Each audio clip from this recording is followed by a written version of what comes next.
कहीं आप भी वही तो गलती नहीं कर रहे हो जो अधिकतर 99% लोग करते हैं जब उन्हें अपना करियर या तो टेक्निकल फील्ड में स्विच करना होता है या फिर वो सोच रहे हैं कि वो अपना एक करियर टेक फील्ड में बनाएं। तो जब उन्हें अपना करियर टेक फील्ड में स्विच करना होता है और टेक्निकल चीज़ें सीखनी होती है, तो जो सबसे पहली चीज़ रिक्वायरमेंट होती है किसी भी टेक्निकल फील्ड में आने के लिए, वो होती है एक कोडिंग लैंग्वेज को सीखना।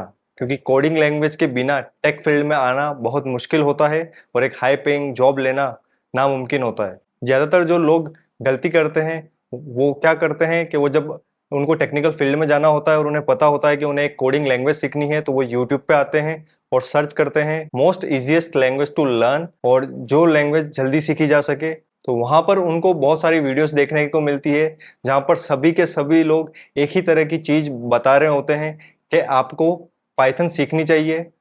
पाइथन जो कोडिंग लैंग्वेज है वो सबसे ईज़ी है, उसमें सैलरी ज़्यादा है, उसका फ्यूचर ज़्यादा है और आप पाइथन को बहुत जल्दी सीख सकते हो। लेकिन अगर मैं आपको ये बोलूँ कि पाइथन सीखना आपके करियर को स्लो कर सकता है या फिर आपका करियर बर्बाद कर सकता है। इसलिए नहीं कि पाइथन एक बहुत बुरी लैंग्वेज है, इसलिए क्योंकि आप एक प्रोग्रामिंग लैंग्वेज को पहले सेलेक्ट कर रहे हो, ये ध्यान में रखे बिना कि आपको अपना करियर किस टेक्निकल फील्ड में बनाना है। आपने अभी तक अपने करियर को किस टेक्निकल फील्ड में ले जाना है ये नहीं सोचा है और आप डायरेक्टली एक प्रोग्रामिंग लैंग्वेज सीखना स्टार्ट करते हैं। तो इस वीडियो में मैं आपको उसी के बारे में बताऊंगा कि आपको कौन सी प्रोग्रामिंग लैंग्वेज सीखनी चाहिए और कौन सी प्रोग्रामिंग लैंग्वेज किस टेक्निकल फील्ड में काम आती है और आपको क्या हेल्प कर सकता है सीखने में, और क्या आप अगर उस चीज को सीखेंगे तो आपको एक जॉब जल्दी मिल जाएगी। सबसे ज्यादा बिगनर यही गलती करते हैं कि वो कोडिंग लैंग्वेज को सीखने के लिए सबसे पहले जाते हैं, उनको वो ये पूछते हैं कि सबसे इजी कोडिंग लैंग्वेज कौन सी है जिससे वो एक टेक्निकल फील्ड में आ सके।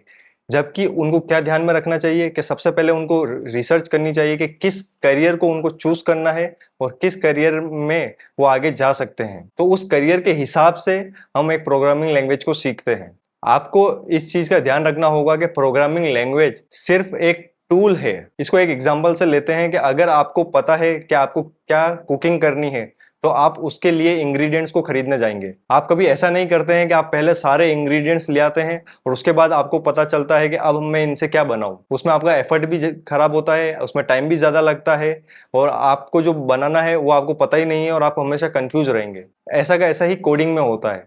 जब आपको पता ही नहीं है कि आपको किस चीज में करियर बनाना है, आपको किस तरीके से कोडिंग को सीखना है, और आप सिर्फ पाइथन को सीखना स्टार्ट कर देते हैं क्योंकि वो एक इजी लैंग्वेज है, क्योंकि बहुत सारे यूट्यूबर्स ने कहा है कि आप उसको सीख जाएंगे तो आप पाइथन का सिंटेक्स बहुत जल्दी सीख जाएंगे। लेकिन अगर आपको पाइथन से कुछ बिल्ड करना है तो वो करना बहुत मुश्किल होता है, क्योंकि उसके लिए उतना ही एफर्ट लगता है जितना किसी दूसरी प्रोग्रामिंग लैंग्वेज में लगता है। जैसे कि अगर आपने पाइथन सीख ली और बाद में आपका इंटरेस्ट बढ़ा कि आपको साइबर सिक्योरिटी में जाना है या फिर आपको सॉफ्टवेयर डेवलपमेंट या फिर ऐप डेवलपमेंट करनी है, तो उसके लिए पाइथन एक आइडियल चॉइस नहीं हो सकती है।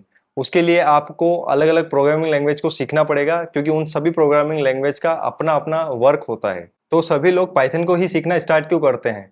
क्योंकि उन्हें लगता है कि ये इजी लैंग्वेज है, सभी लोग रिकमेंड करते हैं। सारे यूट्यूबर्स ये बोलते हैं कि अगर आपको करियर बनाना है तो आप पाइथन से स्टार्ट कर सकते हैं। और अगर आप पाइथन सीखना स्टार्ट करेंगे और आप 6 महीने बाद आपको पता चलेगा कि आपको उसमें इंटरेस्ट नहीं आ रहा है, आपको कोडिंग में कुछ और करना है, तो आप कंफ्यूज रहेंगे। इसीलिए कुछ भी चीज स्टार्ट करने से पहले हमें रिसर्च करनी चाहिए और वो रिसर्च सही तरीके से होनी चाहिए। तो आपको किस बात का ध्यान रखना है? आपको कोडिंग लैंग्वेज को पहले सेलेक्ट नहीं करना है, आप सबसे पहले अपना करियर सेलेक्ट करेंगे और उसके हिसाब से हम उस प्रोग्रामिंग लैंग्वेज को सीखना शुरू करेंगे। इसी से आपको दूसरे लोगों से ज्यादा एडवांटेज मिलेगा और आपको पता होगा कि आपका प्राइमरी फोकस क्या है। जैसे कि अगर आपको एक डेटा एनालिस्ट बनना है तो उसके लिए आप पाइथन सीखेंगे, सीक्वल, एक्सेल, पावर बीआई और पाइथन की लाइब्रेरीज जैसे नमपाई, पांडास, मैटप्लोट्लिब, सीबॉर्न, ये आपको डेटा एनालिस्ट के लिए चाहिए। अगर आपको एक डेटा साइंटिस्ट बनना है तो उसके लिए दो प्रोग्रामिंग लैंग्वेज है, एक पाइथन है और एक आर है। आर कुछ ऑर्गेनाइजेशन और कुछ कंपनी में रिसर्च के तौर पे काम आती है, लेकिन अगर आपको एक अच्छा डेटा साइंटिस्ट बनना है तो उसके लिए पाइथन है, उसके बाद सीक्वल और पाइथन की मेन लाइब्रेरीज जैसे TensorFlow, PyTorch, Matplotlib, Seaborn, pandas, NumPy, scikit learn. इसीलिए पाइथन का थोड़ा एडवांटेज है एक आर लैंग्वेज से, अगर आपको एक डेटा साइंटिस्ट बनना है तो। और आपको अगर वेबसाइट डेवलपमेंट में जाना है तो पाइथन वेबसाइट डेवलपमेंट कर सकता है, जैसे कि जेंगो, फ्लास्क और रेस्ट एपीआई के साथ। लेकिन प्राइमरी लोग पाइथन को चूज नहीं करते हैं वेब डेवलपमेंट के लिए। इंस्टेड अगर उनको वेब डेवलपमेंट करना है तो वो फ्रंट एंड के लिए HTML, CSS, जावास्क्रिप्ट और रिएक्ट को चूज करेंगे। और अगर आपको वेब डेवलपमेंट में बैक एंड पे जाना है तो आप जावास्क्रिप्ट, जावा, C#, गो या PHP को चूज करेंगे। तो इस तरीके से आपको पता होना चाहिए कि डेटा साइंस, डेटा एनालिस्ट के लिए क्या यूज होता है, वेब डेवलपमेंट के लिए क्या यूज होता है। और फिर अगर आप में से किसी को मोबाइल एप्स डेवलप करनी है, तो अगर आप एंड्रॉयड मोबाइल्स डेवलप करना चाहते हैं तो उसके लिए दो लैंग्वेजेस है, कोटलिन और जावा। और अगर आपको आईफोन की एप्स डेवलप करनी है तो उसके लिए है स्विफ्ट। और अगर आपको क्रॉस प्लेटफॉर्म के लिए ऐप डेवलपमेंट करनी है तो उसके लिए है फ्लटर और रिएक्ट नेटिव जावास्क्रिप्ट। तो ये आपको मोबाइल एप्स डेवलप करने में हेल्प करेगा कि आपको एंड्रॉयड करना है या आईफोन की करनी है या फिर आपको क्रॉस प्लेटफॉर्म करनी है। अगर आपको अपना करियर सॉफ्टवेयर इंजीनियरिंग साइड में बनाना है तो उसके लिए जो commonly most used programming language होती है उसमें होती है जावा, C++, C#, गो। और बहुत जगह पाइथन भी यूज होती है, लेकिन वो सॉफ्टवेयर के किस पार्ट में यूज हो रही है, किस कंपनी में यूज हो रही है, उस पर डिपेंड करता है। बेसिकली पाइथन से भी आप सॉफ्टवेयर इंजीनियर काम कर सकते हो, लेकिन वो कौन सा सेक्टर में यूज हो रहा है उसका पता होना आपको बहुत जरूरी है। C++, जावा और C# इस टाइप की अगर आप लैंग्वेजेस सीखते हो तो ये आपको DSA करने में भी हेल्प करेगा, क्योंकि पाइथन बहुत स्लो होता है DSA करने में भी, और पाइथन की स्पीड बहुत स्लो है। तो अगर आपको एक एज चाहिए, आपको DSA सीखना है, आपको फैंग कंपनीज में अगर आपको जॉब चाहिए तो आपको जावा, जावास्क्रिप्ट, C++, C#, इस तरह की लैंग्वेज आनी चाहिए। और आपको अगर गेम डेवलपमेंट करना है तो उसके लिए जो आपको लैंग्वेजेस सीखनी पड़ेगी उसमें दो तरह की लैंग्वेजेस है, एक है C# और एक है C++। C# का यूज आप यूनिटी में गेम बनाने के लिए करेंगे, और C++ का यूज अगर आप अनरियल इंजन पे गेम डेवलप कर रहे हैं। तो अगर आपको लो लेवल प्रोग्रामिंग सीखनी है तो उसके लिए जो होता है वो है C और C++, जिससे आप operating system, embedded system, robotics, micro controller, इस तरह की चीज़ों पे वर्क कर सकते हैं। अगर आप C++ जानते हैं तो आपको पता भी होगा लिनक्स के बारे में, जो साइबर सिक्योरिटी में और दूसरी चीज़ों में बहुत यूज़ होता है। तो अगर आपको लो लैंग्वेज प्रोग्रामिंग सीखनी है तो आप C और C++ सीख सकते हैं।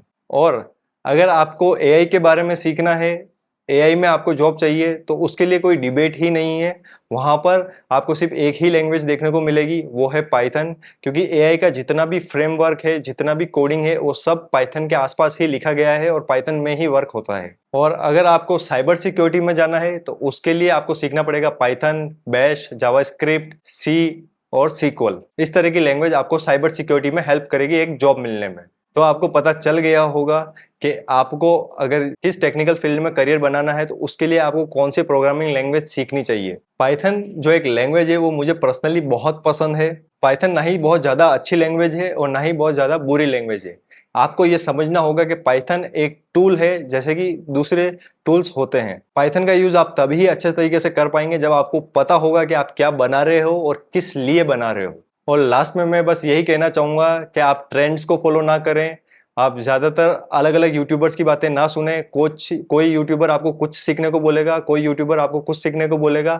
उससे अच्छा है कि आप एक रिसर्च कीजिए, अपना रोड मैप खुद बनाइए और उस रोड मैप को फॉलो कीजिए। आपको हर एक टूल सीखने की जरूरत नहीं है अगर आप डेटा साइंस में करियर बना रहे हैं तो, क्योंकि हर एक दिन नया टूल आता रहेगा, यूट्यूबर्स उस पर वीडियो बनाते रहेंगे क्योंकि उससे व्यूज आते हैं। लेकिन वो सिर्फ आपको ओवर थिंकिंग देगा, आपको लगेगा कि मुझे ये भी सीखना चाहिए, मुझे वो भी सीखना चाहिए, और आप अपने आप को कभी भी कॉन्फिडेंट फील नहीं करेंगे कि मैं जॉब के लिए अप्लाई कर सकता हूँ, इंटरव्यू के लिए तैयार कर सकता हूँ, क्योंकि आप किस चीज में फंसे हुए हैं कि अभी तक आपको वो हर एक चीज नहीं आती है जो एक रिक्वायरमेंट है। लेकिन डेटा साइंटिस्ट बनने के लिए हर एक चीज की रिक्वायरमेंट नहीं है। आपको बस उतना ही आना चाहिए जितना एक डेटा साइंटिस्ट को आता है। डेटा को कलेक्ट करना, डेटा को क्लीन करना, डेटा को विजुअलाइज करके समझना, मशीन लर्निंग मॉडल्स बनाना, डीप लर्निंग मॉडल्स बनाना, डेटा को एनालाइज करना, आपको डेटा बेस को समझना, मशीन लर्निंग मॉडल्स को डिप्लॉय करना। बस आपको सिर्फ इतनी ही चीजें आनी चाहिए।